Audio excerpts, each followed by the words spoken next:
What's good, y'all? Welcome to my review for this week's episode of Hiroaka Vigilantes, man. And another fantastic episode, man. The first, I guess you can call real episode of the Sky Egg arc, man. But first up, yo, we gotta talk about this next episode preview, my brothers and sisters. We gotta talk about this next episode preview. It looks like we are going to be getting Captain Celebrity's origins, how he met his wife and everything, man. Also, goddamn, this woman is fucking short. Like, I think she might actually be shorter than La Brava. Honestly, man, this chick is practically a midget. Like, she is so fucking tiny. Like, I don't know what her exact height is, man. You know what, actually, let's look up what her height is and compare it to La Brava. Okay, never mind. There are no exact measurements of what her actual height is, but, you know, she's fucking short. Let me see. What's La Brava? I think she's like, what, 4'2" or something? I think, or maybe, I don't know what she is. What is she? She's 3'7". Is that technically midget height? Like, I'm genuinely curious. Like, is La Brava technically a midget? Like, where is the cutoff between either really short person and midget? Where's that cutoff? If any of you guys know where that cutoff is, leave it down below in the comments. But yeah, she's fucking short. She gotta be a La Brava height. I don't know. I would need to see her next to La Brava just to know, just so we can get like a better gauge or height. I don't know why we don't have official numbers for this. I don't know. Seriously, can someone make like a Vigilantes like data book? Can we get like, or like the next Hiroaka data book contain all of Hiroaka plus Vigilantes and add all those characters in there, man, just so we can finally get the measurements for his wife. But whatever. The woman's short as hell, very short, man. Practically always got like a scowl on her face. It looks like from the shots, besides the ending shot of the next episode preview. But yeah, I'm definitely very intrigued to see Captain Celebrity's origins. It looks like he's went to like maybe some like preppy high school sort of thing. I don't know, just from the vibes I'm getting of it, man. It looks like it's a pretty big campus. I don't know. I'm definitely intrigued by this, later, so you will be getting you will be getting episode reaction for next week's episode, man. Because I'm just curious to see where this is going. Because obviously, you know, you got Captain getting his ass beat by, you know, the bombers that number 6 is sending out there, man, where he's having hold of the Sky Egg. The origins was my. That's definitely gonna be an interesting episode. So that will be getting a reaction next week. Either way, man, this episode was awesome, man. And yeah, without further ado, guys, let's just jump right into the actual episode. So start the episode off with Koichi running into the Kamen Rider's place to deliver once again some more intel for Aizawa. Aizawa is there. He hasn't been there for a while because he's been working with the cops. And one of the guys mentions like, hey, shouldn't you just give that to Midnight since, you know, she's the data, since she's the data. He's like, oh, well, she's busy right now, and I wouldn't want to bother her and get in the way. It's like, oh, so you're gonna bother and get in the way of us? I see how it is. Then Koichi comes, he says that he gets nervous around midnight unless Pop is there. I don't know why. Maybe he's just because, you know, Midnight is a very sexy woman. I don't know. I don't know. Whatever the case may be. So yeah, and we find that Pop that she's still training away for the Sky Age Captain Celebrity's celebration. So, you know, she's busy training for that. So she's got to been MIA. And then we see later on the episode that she's kicking ass place after her phone because they're like, woman, why cannot you do this in your own place? But anyway, for jumping ahead. But anyway, so yeah, and Koichi said he wanted to try and help, but they just told him that you just get in the way. Fuck off. So afterwards we then cut over to Aizawa and Suga Ichita, where they're finally starting to get some leads and finally have a breakthrough in the case about where the trigger's coming from and what the factory is. Where from the intel that Aizawa had given them, they find out that there are a lot of people that they have crossroads with the list that they got from Knuckle Duster. They found some similarities where they're connected to Onamura Pharmaceuticals, I believe is what, or Onamura Pharma. Yeah, Onamura Pharma is the company it's called that a lot of people are connected to, and they think that this might be the factory, which he puts in the white bro and circles it. Though if you debate it, you notice that he completely missed the F when he had circled factory, and I just thought that was fun. So as they continue onward, Suga Ichita mentions that he's not too fond of having to rely so much on these tips to make any real problems in the case. He doesn't like the idea of civilians, you know, doing his job for him. And then right before Aizawa was about to say something, bam, Factum as well as Miss Kanayashiki alongside with them. Now she's in her actual police uniform this time, and basically they're going to be joined. And basically, Aizawa is going to be working with them on this investigation, where Aizawa is going to be more discreet, while Fat Gum be like discreet support. While Fat Gum is just a straight of muscle because he's Fat Gum. So that's going on there, man. We get this one bit where Kanayashiki is being like, oh, I can't work with this guy. He doesn't give me a punchline. Then Fat Gum tells her he's a straight man, but she's like, I'm the straight man. And whatever. They do this whole little bit, man. Wasn't honestly a fan of it, man. I'm not really that too big on the shit, if I'm being honest, man. Me personally, man, but whatever. Anyway, afterwards that we cut over to them where now the lights are on. I think this is the same room, but they just turned the lights on as Tsukisha continues on with the briefing or whatever. Afterwards we get to the actual action on the ground where Aizawa and Kanayashiki are going undercover to figure out, trying to get some leads in there. And this is pretty funny because the first one there, Aizawa, both her and Aizawa are wearing suits, and Aizawa's like, why do I have to wear it? It's stifling. And she says, oh, think of this straight in case you ever messed up and you have to do an apology press conference or something like that. Which I thought was funny because you guys remember season 3, Aizawa wore a suit for the press conference about Bakugo getting kidnapped. So a bit of foreshadowing there, at least within the timeline, because I'm sure by this point season 3 content had already well been adapted, both written in the manga as well as the anime, by the time the manga Vigilantes got here. But that's a little reference to season 3 that I thought was funny. We see other places we see some of the other disguises that Aizawa takes on that he's once again not having at all. One where he's dressed like a hippie, and honestly, he reps the hippie fit well. Aizawa looks great as a hippie. He reps the fit of a hippie, I must say, man. He looks like a hippie. But given his hair and everything, man, I think that was gotta go without saying. We see one where they're on a construction site. They're bartenders, seemingly working at some sort of store. They go to a cosplay event or something like that. Or maybe they're working for some restaurant where they're both using cyborg, android, robot costumes. And then finally, once it's seemingly doctored, where they finally find an ID badge to get inside. We then cut back to Koichi where he stumbles upon Aizawa and Kanayashiki as they're once again one of their many sides of him. This time they're a couple. And Koichi's like, oh my god, it's Mr. Eraser. He's with the girl. Oh my god, he's dating someone. So then of course right before that, we cut to Koichi entering his house, mind you, his home. And once again, Pop is here answering phone calls for Makoto and Jilly. Can you wait till they're making important phone calls? And bro basically gets kicked out of his own home. Once again, I ask, Pop, why do you keep kicking at this man's place? You have your own house. Why are you always here? Can't you do this shit in your room? I know you got a thing for Koichi, as do we all, man. We ship Pop here, man. We ship Kazuko, whatever ship name you prefer. We ship it here in this house. But bro, this is his house. You are under his roof. Anyway. So Koichi goes over to the common writer's place to once again drink some coffee, and then tells him about what happened with Aizawa, about him dating an idol, that he's a friend of his, etc. Because they rush up to Aizawa, raging that he's dating an idol, demanding they send her pictures showing her what she looks like, get us invited to a mixer or something, man. They want to get connected. They want to get in on this. And this one we get the commercial cards. This time we had Factum as well as Captain Celebrity. Captain Celebrity got a commercial card, which is great, man. Both of them look great as well.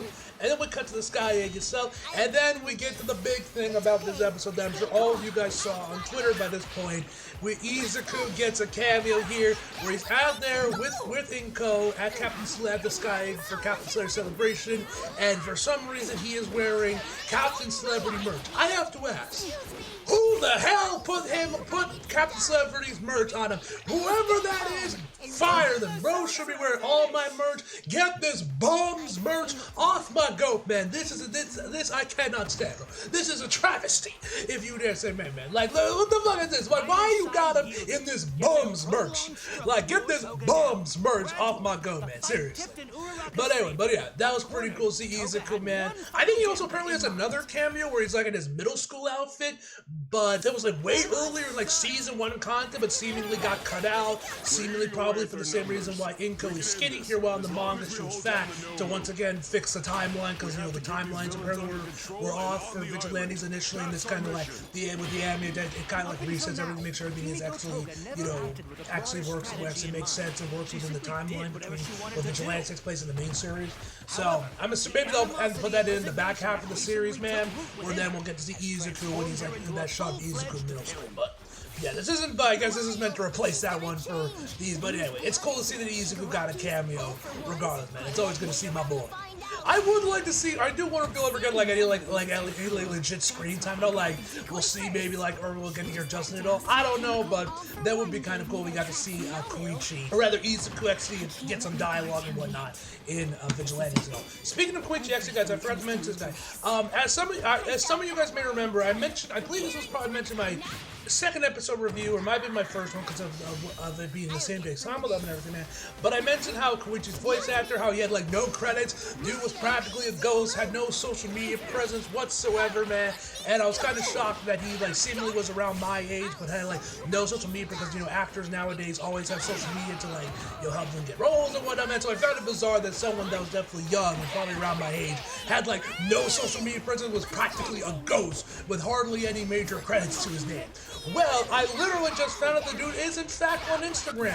I'll leave a link down below to his Instagram in the description box below if you guys want to follow him, man.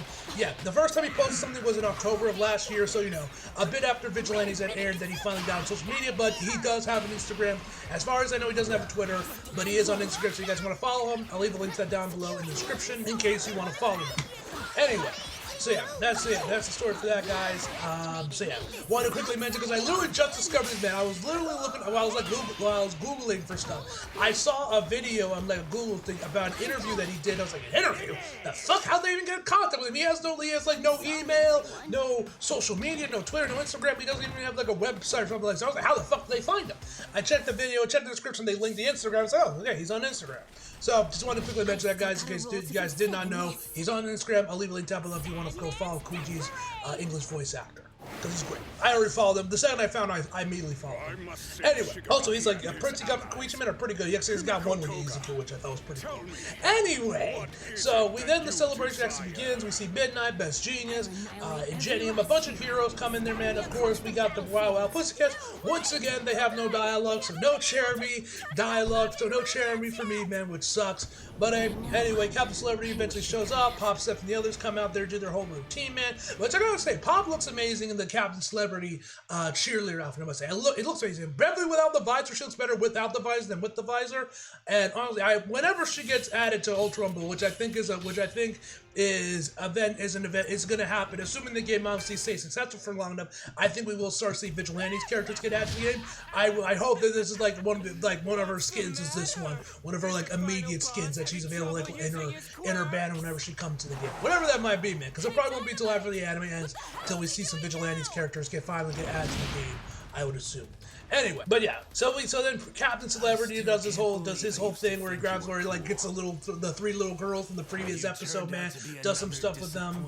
And before we cut back to it, Suki and Aizawa, that's where they're finally gonna raid this hospital to see what they can find. So Kaneyashi uses the key card to get inside. They come busting in, and they start basically arresting everyone inside, restraining them. Fat comes in there, and they eventually find like a testing area or something. Literally looks right out of something you would see in Garaki's lab. I am kind of curious to know if we will ever get to see any like real appearances from either All For One or Dr. Garaki in Vigilantes, because obviously number 6 is working with them in some capacity. To what extent is he's involvement in their plan, we don't know at this current moment, but I do wonder if we're going to see Dr. Garaki in the series rather. Anyway, so they go in there, man. One of them blow one of the containers, breaks open. Out comes a giant panda, an elephant. Aizawa takes care of them along with Fatcom. Then the bomber dragon, which I'm going to call them bomber dragons, because they're like dragons and they explode, so they're bomber dragons. One of them comes out there, man. Aizawa uses his eraser to keep it from exploding. Knuckle Duster. Fatcom comes there, punches it, takes it down. The rest of the canisters open. There's not like about 5 of them, and then they both start exploding again. Once again, Aizawa uses his eraser, but then in the background you can see number 6 hit a button that basically auto detonates them all, or at least one of them, to get the getaway out there. He ends up dropping onto some truck onto some truck that I'm assuming is going to take him to the Sky Egg, while the other bomber dragons are flying towards the Sky Egg. We then cut back over to the Captain Celebrity. His celebration, man, where he shows us this baby picture of his baby, and bro, his wife looks pissed. Like, she just, like, honestly, you know, this woman seemingly, it probably happened like just after she had given birth, probably. So obviously she's very tired, probably in pain. I imagine giving birth is not a painless procedure, you know, probably pain and just overall pissed off. You know, you see the baby, very similar expression to his mom, and then of course you got Captain Charisma just happy as a clam that he's now a father. So he's showing off this picture also, and then Makoto, wait, that picture. Honestly, I thought the picture was doctored. When she said that, I also thought the picture was doctored in some way, man. That was my first, you know, thought when I saw it. But we find out what happened is where then he calls his wife. Now, obviously, remember, she's obviously probably more than likely stationed in America somewhere where we don't know, and he calls her. And this is obviously it's like in the middle of the afternoon in Japan. So obviously, you know, it's very late back in America, regardless if she's on the West Coast or the East Coast, man. It's very late. So she tried to get some sleep. And mind you, this woman is a brand new mother, so you know, sleep is a luxury. And the baby finally went to sleep. She was finally getting some shot, but then this asshole had to call her. Asshole, bro. Seriously, like, can you not think of your wife, man? Think of these time zones. Anyway, so he calls her and talks and mentions how he's talking about her and the baby, and then she's like, what? And then she realizes about the picture, and he says, like, hey, did you show him the picture? And she's screaming at him, he's like, you just showed your cohort, what's like, what, 5 people? She's like, oh, you went to some out party and showed you like 50, right? If it's under 50, I'm not happy, if it's under 50, I'll forgive you. And then it's like, and then afterwards, he's like, the event's still going on. I have a crowd of 50,000. She screams and then just hangs up on him. So, yeah. Makoto, she's like, just go to the next segment and make it quick. So, the encounters about segments where, like, Best Genius is giving the ladies other dresses out of denim, or at the very least for Ryuko Midnight. For Mirko, he literally just wraps some fabric on her, call it a day, and for, Ryuko's got the bow tie, the Viper chick, I don't know what her name was. The one that Momo was staying with for her internship. We're internships in season 2. I forget her chick's name. It says her and Midnight were the one that were actually giving dresses. Ryu could just have the bow in her. Ryu could just have the flower in her. Anyway, once again we see the Wild Post Cuts, once again no dialogue. We see Pop Step, you know, doing her cheering thing, man. Once again, she looks amazing in the cheerleader outfit, man, especially without the visor. I think she looks better without the visor than with the visor on, man, but that's my personal opinion. And the show keeps going on with the hits. Koichi, then Makoto tells Koichi to get Captain Celebrity. He goes looking around for him. He finds a gift shop. Obviously, there's a new All Might hoodie there that Koichi's probably going to buy at some point. Then he finally meets up with Captain Celebrity. He's calling his wife, basically apologizing for everything, man. And she looks, I've heard mention, but she said in the picture she looked like a hot mess. Honestly, she did not look like a hot mess. She just looked pissed off, man. Like, honestly, besides that, man, I thought she looked fine, rather than just being extremely pissed off. Anyway, so then Koichi then looks outside of the Sky Egg, man, and sees the bomber droids coming towards him, as well as smoke in the background from some building. So obviously after that, the bomber droids start attacking and try to take down the Sky Egg. So then they start. So then some of them start exploding. A massive hole goes down in the top of the Sky Egg, where Koichi gets sucked out it's like a sci-fi movie, and there's a hole in a ship got blown, and the character gets sucked into the vacuum of space. Which I kind of don't know how Koichi gets this into space, but maybe just the explosion, the wind, or something is what sucked him out. Either way, Koichi was able to jump to, put his foot on like some rubble or whatever, to launch himself back onto the Sky Tower, and we were just hanging there. He doesn't even try to like zoom back up the building to get inside. He literally just sits there, man. He literally just lays there, holding on to dear life in this one location rather than trying to like get back inside something, which I thought was a little bizarre. I was like, Koichi, yeah, I think you're good now. You can try and scale back up or whatever. Anyway, so Captain Celebrity starts fighting